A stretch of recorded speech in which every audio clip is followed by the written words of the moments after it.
Your child's brain is building itself right now. While you're watching this, while they're sleeping, while they're throwing that tantrum over the wrong color cup. In the first 3 years of life, a child's brain forms more than 1 million neural connections every single second. 1 million. That's more than most adults form in an entire week. And here's what might surprise you: the experiences that build the strongest, most resilient brains aren't expensive programs or elite preschools. They're 5 simple habits you can start using today. Habits so ordinary you might already be doing some of them without realizing their power. By the end of this video, you'll know exactly how to turn everyday moments into brain building opportunities. And the best part, none of this costs a single dollar.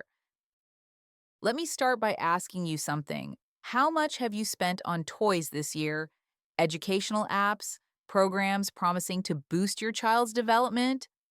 Now, here's what the research actually shows. When scientists study which children develop the strongest cognitive abilities, the richest language skills, and the most emotional resilience, it's not the kids with the most toys or the fanciest programs. It's the kids whose parents consistently practice a few simple habits. Habits that don't require planning or preparation, habits that fit seamlessly into the life you're already living. So let's break them down one by one. Habit 1: serve and return interactions. Picture a tennis match. One player serves, the other returns. Back and forth, back and forth. That's exactly what your child's brain needs. But instead of a tennis ball, you're exchanging sounds, gestures, and attention. Your baby coos, you coo back. They point at a bird, you say, "Yes, I see the bird, it's flying." They hand you a block, you take it and say, "Thank you, blue block, should we stack it?" Every single one of these exchanges is wiring your child's brain for communication. Here's what's actually happening. When you respond to your child's sounds and gestures, you're strengthening the neural pathways in their brain's language centers. You're teaching them that their voice matters, that communication works, that they have power to connect with others. Harvard's Center on the Developing Child has spent decades studying these interactions, and the findings are clear. Children who experience frequent serve and return exchanges develop stronger language skills, better emotional regulation, and more secure attachments. But here's what matters most. You don't need to make this complicated. You don't need special training. When your toddler brings you the same toy for the 15th time today, they're not being annoying. They're asking for your brain to connect with theirs. So, take the toy, make eye contact, respond. That 3-second interaction just built neural architecture that will last their entire life. Habit 2: read one picture book every single day. Now, I can already hear some of you thinking, my baby can't even talk yet. Why does reading matter? Stay with me because this might change how you see those board books sitting on your shelf. When you read just one book a day with your child from birth to age 5, they hear about 78,000 more words per year compared to children who aren't read to. 78,000 words? And these aren't just everyday words like more or no. Books introduce vocabulary that doesn't come up in daily conversation. Words like enormous, curious, tumbled, delighted. Your child's brain is absorbing all of it. But reading does something even more powerful than vocabulary building. When you read together, you're activating multiple brain regions simultaneously. The language centers, the attention networks, the parts responsible for imagination and symbolic thinking. You're teaching your child to track left to right, to understand that pictures represent real objects, to follow a narrative sequence. And here's something that often gets overlooked. Reading creates joint attention. You and your child are focused on the same thing at the same time.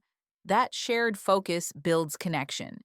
It teaches them that learning is something you do together, not alone. So, when you're exhausted at the end of a long day and that bedtime book feels like just one more thing, remember this. You're not just reading words on a page, you're sculpting a brain. Habit 3, protect their sleep with a consistent routine. This one might sound boring compared to the others, but I need you to understand just how powerful sleep is for brain development. During sleep, your child's brain isn't resting, it's working. Their brain is consolidating memories, transferring information from short term to long term storage. It's strengthening important neural connections and pruning away the ones they don't need. It's clearing out metabolic waste that builds up during the day. All of this happens during sleep. And when sleep is inconsistent or insufficient, none of this process works properly. Here's what the research shows. Children with consistent bedtime routines fall asleep faster, sleep more soundly, and wake less often during the night. They also show measurably better attention spans, improved behavior, stronger memory formation, and greater emotional stability during the day. A consistent routine doesn't have to be elaborate. Same time, same general sequence, bath, pajamas, book, song, whatever works for your family. Even when your day has been chaotic, even when you're traveling or visiting family, try to keep that core rhythm intact.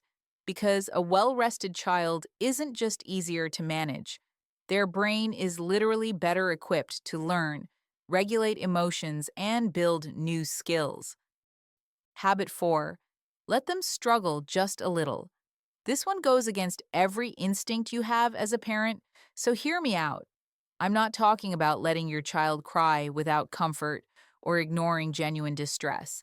I'm talking about those everyday moments. The puzzle piece that won't fit, the block tower that keeps falling, the toy that rolled just out of reach. Watch what you do in those moments.